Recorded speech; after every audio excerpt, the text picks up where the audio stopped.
Hey guys!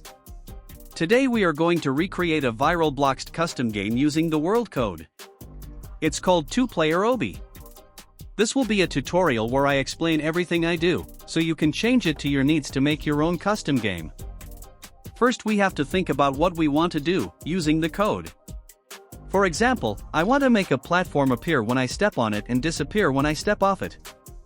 Here I am building the platform that I want to make appear and disappear. Sadly, it doesn't already work. Now we start to code. The onBlockStand is an inbuilt event from Bloxd that always gets called when somebody is standing on a block. So this is perfect for us. It also comes with some info that we can use.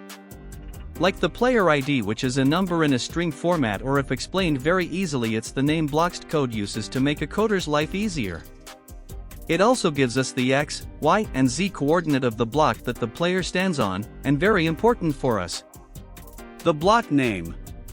This is what we will use to see if the player is standing on the block that make the platform appear and disappear. Next thing we do is an if loop. That means, we give conditions, and if the conditions are all true, the code in the loop gets executed. First we look if the block the player is standing on is a yellow wool block. It still won't happen anything because although I am 100% sure the if loop gets executed when I step on the wool, the code in the loop is still nothing, so there is no code getting executed inside the loop. But we will change that now. First we need the coordinates of the platform we want to generate. Then for now we will, for the simplicity and to explain everything, generate every block one by one. But later in the final code this will work differently. So the API in front of the lines of code is hard-coded code by the Bloxd devs that lets us interact with the game. Every API code needs different data to work, so I can really recommend to be careful what it shows under what you write, what it expects to be there, so you can avoid unwanted errors. Right now I'm just copying the same line 4 times and just change the coordinates to the different coordinated of the blocks. And there we have it. Our first problem. The platform doesn't generate how it should, but this is a quick fix. Just double check the coordinates, and then the platform will work just how we want. It may look like nothing happens, but actually that is not true. We just replaced the yellow concrete with yellow concrete. So we can test if it really works by destroying the platform and then standing on the wool. And, see? It's working perfectly now. The platform just has to despawn when we step off it. Only problem with that is, it's not as easy as it sounds. But we will figure it out.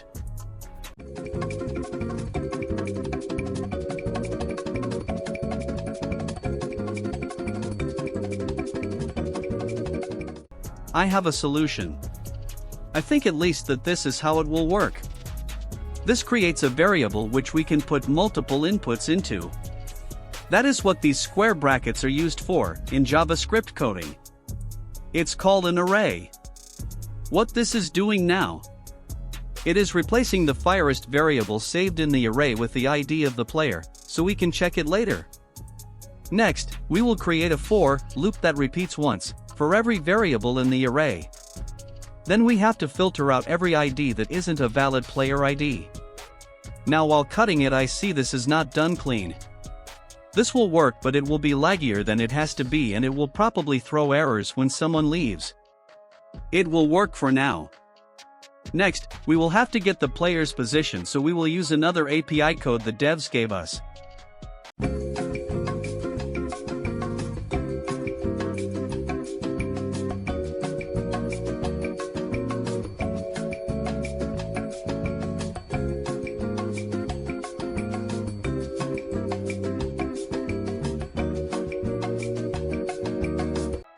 We ran into another problem, but I think I know how to fix it.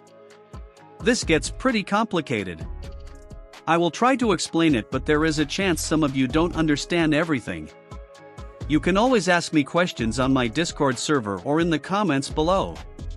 What I'm trying here is to save the event blocks in a variable. But I would soon have to realize that this isn't all we need. In JavaScript there is an includes parameter which we can use to see if the player that stood on our event block is still standing on it. Now we are making a count variable that will keep track for us how often the loop ran. I am just now seeing how many mistakes I did in that code. Still, everything will work and everything I explain is right. But if you put that code in your world, it will really lag your game. So I will put a better and lag-friendly variant of this code in the comments. But don't go yet, else you won't learn to code. What is the reason why you are here? And this code is not done, but we are getting there. Now I am going to do exactly what I said before. I will change the 4 different set block into one set block rect. This will make the code so much cleaner. Then we will do something I should have done earlier. We will put the coordinates together with the block name and an object in the event blocks variable. An object is kind of like an array, but you define the values you put in it. Like here I have the name of the block and the coordinates of the rectangle of the block that will be generated. After that we can change the manual coordinates in the setBlockRect API into the values saved in the event blocks variable.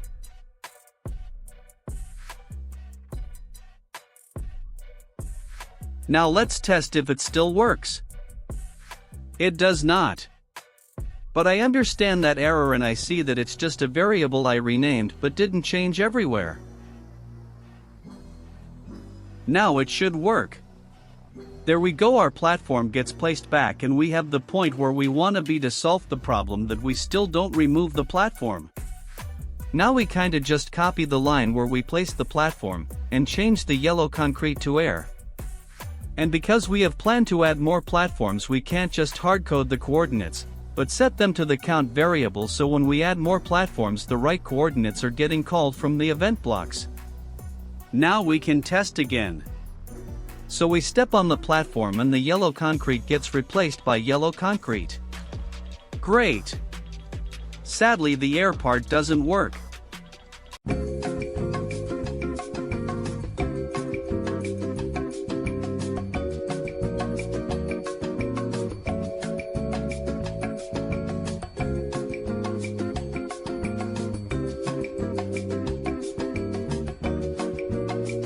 I found the problem.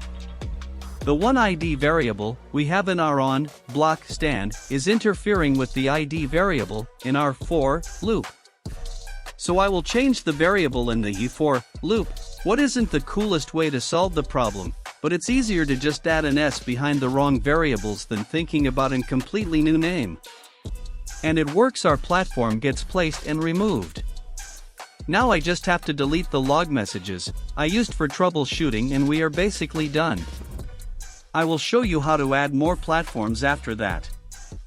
So to add new platforms you have to take a new event block.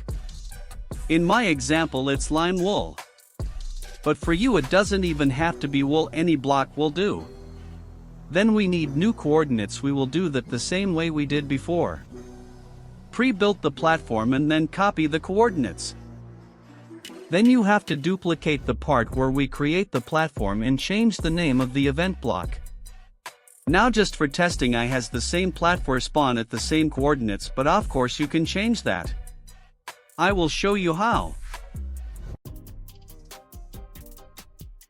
Now we take the coordinates of the platform and put them into the code. You also have to change the block that gets generated to the block of your wishes. Then we test. And there is our problem, the platform generates on the old coordinates. This is because we forgot to change the point the code gets the coordinates from. Just change that to 1 instead of 0 and we will be fine. Just kidding, the platform generates one block too low, but we can change that. There was one last problem. We also have to change the changed by variable to rewrite the 0 into a 1. Perfect, it works like a dream. If that's not worth a sub, I don't know what is. I would be also really thankful if you liked the video and maybe watched some of my other videos. As I said, a better and more lag-resistant version is in the comments. And a huge thanks to Flamp04 to let me recreate his lobby.